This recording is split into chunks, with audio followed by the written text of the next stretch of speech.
ದಿಢೀರಾಗಿ crispy chakli ಮಾಡಬೇಕು ಅಂತ ನಿಮ್ಗೆ ಅನ್ಸಿದ್ರೆ ಈ ವಿಡಿಯೋದಲ್ಲಿ ನಾನು ತೋರಿಸುವಂತಹ ಚಕ್ಲಿನ ಟ್ರೈ ಮಾಡಿ ನೋಡಿ. ಚಕ್ಲಿ ಎಣ್ಣೆನ ಜಾಸ್ತಿ ಹೀರ್ಕೊಳ್ಳಲ್ಲ, ಎಣ್ಣೆಯಲ್ಲಿ ಹರಡಲ್ಲ. ಹಾಗೆ ನೀವು ತಿಂಗ್ಳುಗಟ್ಟಲೆ ಇಟ್ಟರೂ ಕೂಡ ಚಕ್ಲಿ ಅನ್ನೋದು ಮೃದುವಾಗೋದೇ ಇಲ್ಲ.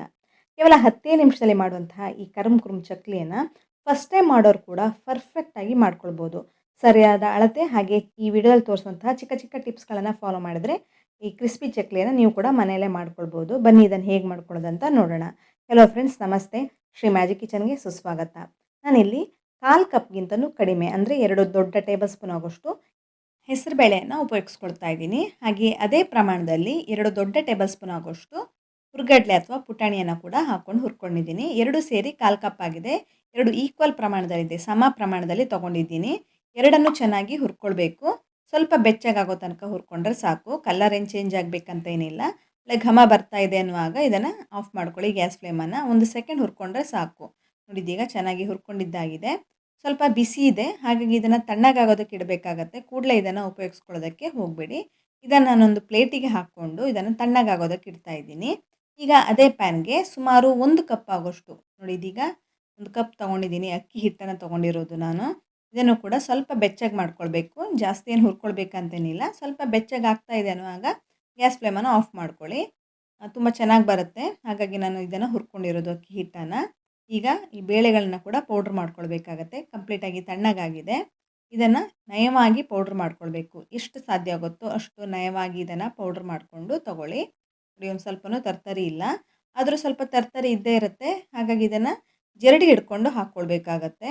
ಅಕ್ಕಿ ಹಿಟ್ಟು ಕೂಡ ಚೆನ್ನಾಗಿ ಹುರ್ಕೊಂಡಿದ್ದಾಗಿದೆ. ಈಗ ಗ್ಯಾಸ್ ಫ್ಲೇಮನ್ನು ಆಫ್ ಮಾಡ್ಕೊಂಡಿದ್ದೀನಿ.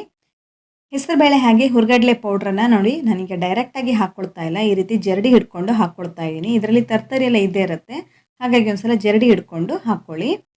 ನೋಡಿ ಇದೀಗ ಹಾಕ್ಕೊಂಡಿದ್ದಾಗಿದೆ. ಸ್ವಲ್ಪ ತರ್ತರಿ ಎಲ್ಲ ಇದ್ದೇ ಇರುತ್ತೆ, ನೋಡಿ ಕಾಣಿಸ್ತಿರ್ಬೋದು. ಇದಕ್ಕೀಗ ನಾನು 1 ದೊಡ್ಡ ಟೇಬಲ್ ಸ್ಪೂನ್ ಆಗೋಷ್ಟು ಜೀರಿಗೆಯನ್ನು ಹಾಕ್ಕೊಳ್ತಾ ಇದ್ದೀನಿ. ಫ್ಲೇವರ್ಗೋಸ್ಕರ ಇದೆಲ್ಲ ಹಾಕ್ಕೊಳ್ತಾ ಇರೋದು. ಹಾಗೆ 1/4 ಟೇಬಲ್ ಸ್ಪೂನ್ ಆಗೋಷ್ಟು ಓಂಕಾಳನ್ನು ಕೂಡ ಹಾಕ್ಕೊಂಡಿದ್ದೀನಿ.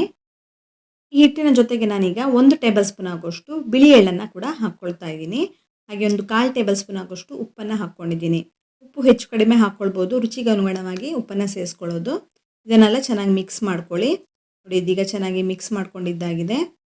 ಚಿಟಿಕೆ ಆಗೋಷ್ಟು ಇಂಗನ್ನು ಕೂಡ ಇದ್ರ ಜೊತೆಗೆ ಸೇರಿಸ್ಕೊಳ್ಬೋದು ಫ್ಲೇವರ್ಗೋಸ್ಕರ. ಹಾಗೆ ನಾನಿಲ್ಲಿ ತುಪ್ಪವನ್ನು ಬಳಸ್ಕೊಳ್ತಾ ಇದ್ದೀನಿ. ಒಂದು ದೊಡ್ಡ ಸ್ಪೂನ್ ಆಗೋಷ್ಟು ತುಪ್ಪವನ್ನು ಹಾಕ್ಕೊಂಡಿದ್ದೀನಿ. 1 ಅಥವಾ 2 ಟೇಬಲ್ ಸ್ಪೂನ್ ಆಗೋಷ್ಟು ಹಾಕ್ಕೊಳ್ಳಿ. ನೋಡ್ಕೊಂಡು ಹಾಕ್ಕೊಳ್ಬೇಕಾಗತ್ತೆ. ತುಪ್ಪ ಹೆಚ್ಚು ಕಡಿಮೆ ಹಾಕ್ಕೊಳ್ಬೋದು. ಇವಾಗ ನಾನು ತುಪ್ಪವನ್ನು ಬಿಸಿ ಮಾಡ್ಕೊಳ್ತಾ ಇದ್ದೀನಿ. ತುಪ್ಪ ಬದಲಿಗೆ ನೀವು ಎಣ್ಣೆ ಹಾಕ್ಕೊಳ್ಬೋದು ಅಥವಾ ಬೆಣ್ಣೆ ಕೂಡ ಬಿಸಿ ಮಾಡಿಕೊಂಡು ಸೇರಿಸ್ಕೊಳ್ಬೋದು. ಡೈರೆಕ್ಟಾಗಿ ತುಪ್ಪ ಅಥವಾ ಬೆಣ್ಣೆನ ಹಾಕ್ಕೊಳ್ಳೋದಕ್ಕೆ ಹೋಗಬೇಡಿ, ಬಿಸಿ ಮಾಡಿಕೊಂಡೇ ಹಾಕ್ಕೊಳ್ಳಿ. ನೋಡಿ ಇದೀಗ ಚೆನ್ನಾಗಿ ಬಿಸಿ ಮಾಡ್ಕೊಂಡಿದ್ದಾಗಿದೆ. ಈಗ ರೆಡಿ ಮಾಡ್ಕೊಂಡಂತಹ ಹಿಟ್ಟಿಗೆ ಈ ತುಪ್ಪವನ್ನು ಹಾಕ್ಕೊಂಡು ಮಿಕ್ಸ್ ಮಾಡ್ಕೊಳ್ಬೇಕಾಗತ್ತೆ. ತುಪ್ಪ ಕಡಿಮೆ ಅನಿಸಿದ್ರೆ ಇನ್ನೊಂದು ಸ್ವಲ್ಪ ತುಪ್ಪವನ್ನು ಬಿಸಿ ಮಾಡ್ಕೊಂಡು ಹಾಕ್ಕೊಳ್ಬೋದು. ಇದೀಗ ಮಿಕ್ಸ್ ಮಾಡ್ಕೊಳ್ಳಿ. 3ರಿಂದ 4 ಟೇಬಲ್ ಸ್ಪೂನ್ ತುಪ್ಪ ಬೇಕಾಗತ್ತೆ. ನಾನೀಗ ಮೊದಲಿಗೆ 2 ಟೇಬಲ್ ಸ್ಪೂನ್ ಹಾಕ್ಕೊಂಡು ಮಿಕ್ಸ್ ಮಾಡ್ಕೊಂಡು ನೋಡ್ಕೊಳ್ತಾ ಇದ್ದೀನಿ. ಜಾಸ್ತಿನೂ ಹಾಕ್ಕೊಳ್ಬಾರ್ದು, ಯಾಕೆಂದರೆ ಇದು ಒಡೆದೋಗೋ ಚಾನ್ಸಸ್ ಇರುತ್ತೆ ಮಾಡ್ಕೊಳ್ಳುವಾಗ. ಹಾಗಾಗಿ ನಾನು ನೋಡಿಕೊಂಡು ತುಪ್ಪವನ್ನು ಸೇರಿಸ್ಕೊಳ್ತಾ ಇದ್ದೀನಿ. ನೋಡಿದೀಗ ತುಪ್ಪ ಹಾಕ್ಕೊಂಡು ಈ ರೀತಿ ಮಿಕ್ಸ್ ಮಾಡ್ಕೊಂಡ ನಂತರ ಒಂದು ಮುಷ್ಟಿ ಹಿಟ್ಟನ್ನು ಹಿಡಿದು ನೋಡಿದ್ರೆ ಕರೆಕ್ಟಾಗಿ ಉಂಡೆ ಆಗಬೇಕು. ಹಾಗೆ ಪ್ರೆಸ್ ಮಾಡದೆ ಒಡೆದು ಹೋಗಬೇಕು. ಈ ರೀತಿ ಆದರೆ ಪರ್ಫೆಕ್ಟಾಗಿ ತುಪ್ಪದ ಪ್ರಮಾಣ ಆಗಿದೆ ಅಂತ. ಈ ರೀತಿ ಪರ್ಫೆಕ್ಟಾಗಿ ಒಂದು ಮುದ್ದೆ ರೀತಿ ಆಗ್ತಾಯಿಲ್ಲ, ಒಂದು ಉಂಡೆ ರೀತಿ ಆಗ್ತಿಲ್ಲ ಅಂದರೆ ಇನ್ನೊಂದು ಸ್ವಲ್ಪ ತುಪ್ಪವನ್ನು ಬಿಸಿ ಮಾಡಿಕೊಂಡು ಹಾಕ್ಕೊಳ್ಬೋದು. ಇದು ತುಂಬ ಇಂಪಾರ್ಟೆಂಟ್ ಸ್ಟೆಪ್, ಯಾಕೆಂದರೆ ಇದು ಚಕ್ಲಿಲ್ಲ ಅಂದರೆ ಒಡೆದು ಹೋಗುವಂತಹ ಚಾನ್ಸಸ್ ಇರುತ್ತೆ. ಇವಾಗ ನಾನು ಇದನ್ನು ಬೈಂಡ್ ಮಾಡ್ಕೊಳ್ಳೋದಕ್ಕೆ ಬಿಸಿ ನೀರನ್ನು ಹಾಕ್ಕೊಳ್ತಾ ಇದ್ದೀನಿ. ನೀರನ್ನು ಚೆನ್ನಾಗಿ ಬಿಸಿ ಮಾಡ್ಕೊಂಡು ಹಾಕ್ಕೊಳ್ಳಿ. ತಣ್ಣಗಿನ ನೀರನ್ನು ಹಾಕ್ಕೊಳ್ಳೋದು ಬೇಡ. ಬಿಸಿಯಾಗಿರೋಂತಹ ನೀರನ್ನು ಈ ಅಕ್ಕಿ ಹಿಟ್ಟಿಗೆ ಹಾಕಿಬಿಟ್ಟು ಚೆನ್ನಾಗಿ ಮಿಕ್ಸ್ ಮಾಡ್ಕೊಳ್ತಾ ಬನ್ನಿ.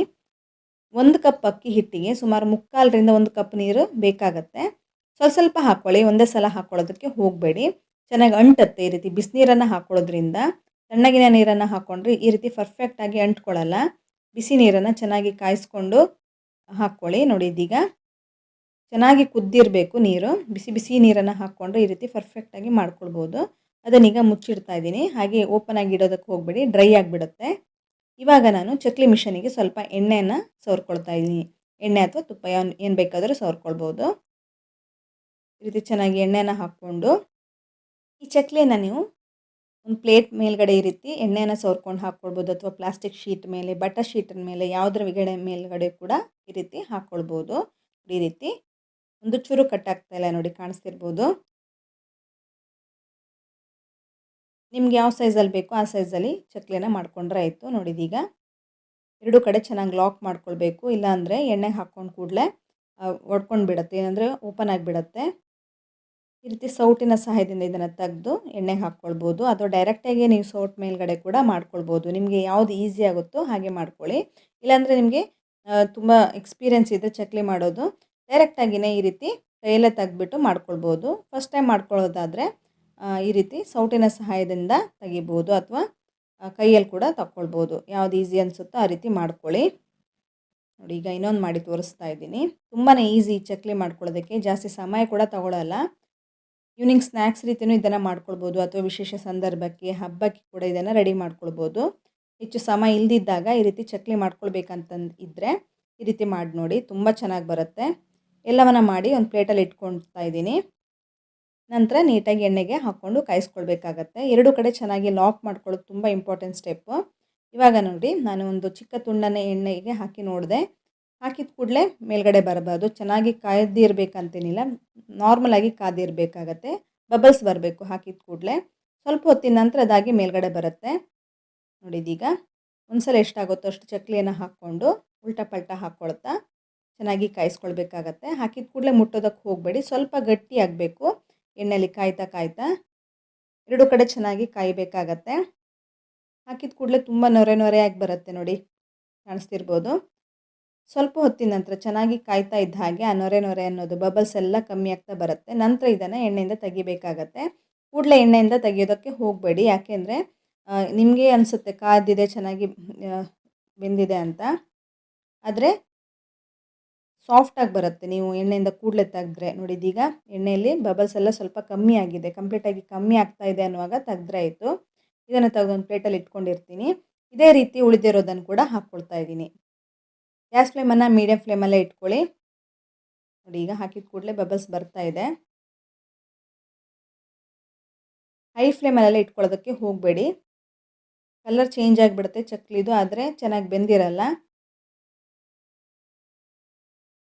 ಫ್ರೆಂಡ್ಸ್, ನಾನು ಹಲವಾರು ರೀತಿಯ ರೆಸಿಪಿಗಳನ್ನೆಲ್ಲ ನನ್ನ ಚಾನಲಲ್ಲಿ ಶೇರ್ ಮಾಡ್ತಾನೆ ಇರ್ತೀನಿ. ನಿಮ್ಗೆ ಇಷ್ಟ ಆದಲ್ಲಿ ನೀವು ಮನೇಲಿ ಟ್ರೈ ಮಾಡಿ ನೋಡ್ಬೋದು. ಹಾಗೆ ಹೇಗೆ ಬಂತು ಅಂತ ಕಮೆಂಟ್ ಸೆಕ್ಷನಲ್ಲಿ ತಪ್ಪದೇ ಕಮೆಂಟ್ ಮಾಡಿ. ನನ್ನ ಚಾನಲ್ಗೆ ನೀವು ಹೊಸಬರಾಗಿದ್ದರೆ ಇನ್ನೂ ಶ್ರೀ ಮ್ಯಾಜಿಕ್ ಕಿಚನನ್ನು ಸಬ್ಸ್ಕ್ರೈಬ್ ಮಾಡ್ಕೊಳ್ಳಿಲ್ಲ ಅಂದರೆ ಸಬ್ಸ್ಕ್ರೈಬ್ ಮಾಡ್ಕೊಳ್ಳಿ. ಹಾಗೆ ಪಕ್ಕದಲ್ಲಿರುವಂತಹ ಬೆಲ್ಲೈಕನ್ನ ಪ್ರೆಸ್ ಮಾಡಿ. ನಿಮಗೆ ಇಷ್ಟ ಆದಲ್ಲಿ ಈ ರೆಸಿಪಿಗೊಂದು ಲೈಕ್ ಮಾಡಿ. ಹಾಗೆ ನಿಮ್ಮ ಫ್ರೆಂಡ್ಸ್ ಹಾಗೂ ಫ್ಯಾಮಿಲಿ ಮೆಂಬರ್ಸೊಂದಿಗೆ ಈ ರೆಸಿಪಿನ ತಪ್ಪದೇ ಶೇರ್ ಮಾಡಿ. ಹಾಗೆ ನೀವು ಫೇಸ್ಬುಕ್ಕಿಂದ ಈ ರೆಸಿಪಿಯನ್ನು ನೋಡ್ತಾ ಇದ್ದರೆ ಫಾಲೋ ಮಾಡ್ಕೊಳ್ಳೋದಕ್ಕೆ ಮರಿಲೇಬೇಡಿ. ನೋಡಿ, ಎಲ್ಲ ಚಕ್ಲಿಗಳನ್ನು ಮಾಡಿಟ್ಕೊಂಡಿದ್ದೀನಿ ಒಂದು ಪ್ಲೇಟಲ್ಲಿ. ತುಂಬಾ ಚೆನ್ನಾಗಿ ಬಂದಿದೆ, ನೋಡೋದಕ್ಕೆ ಎಷ್ಟು ಚೆನ್ನಾಗಿದೆಯೋ, ತಿನ್ನೋದಕ್ಕೂ ಹಾಗೆ ತುಂಬಾ ರುಚಿಯಾಗಿರುತ್ತೆ.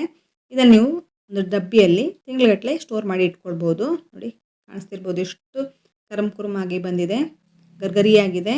ಕೈಯಲ್ಲಿ ಪ್ರೆಸ್ ಮಾಡ್ತಾ ಇದ್ದಾಗೆ ಎಲ್ಲದು ಒಡ್ಕೊಂಡು ಬಿಡುತ್ತೆ, ಅಷ್ಟು ಚೆನ್ನಾಗಿರುತ್ತೆ. ಅಂಗಡಿಯಲ್ಲಿ ಸಿಗುವಂತಹ ಈ ಚಕ್ಲಿಯನ್ನು ಮನೆಯಲ್ಲೇ ಸಿಂಪಲಾಗಿ ಮಾಡ್ಕೊಳ್ಬೋದು. ಕೇವಲ 10 ನಿಮಿಷದಲ್ಲಿ ಇದನ್ನು ರೆಡಿ ಮಾಡ್ಕೊಳ್ಬೋದು. ಇನ್ನಷ್ಟು ಹೊಸ ರೀತಿಯ ಅದ್ಭುತವಾದ ರೆಸಿಪಿಗಳೊಂದಿಗೆ ಸಿಗೋಣ. ಧನ್ಯವಾದಗಳು.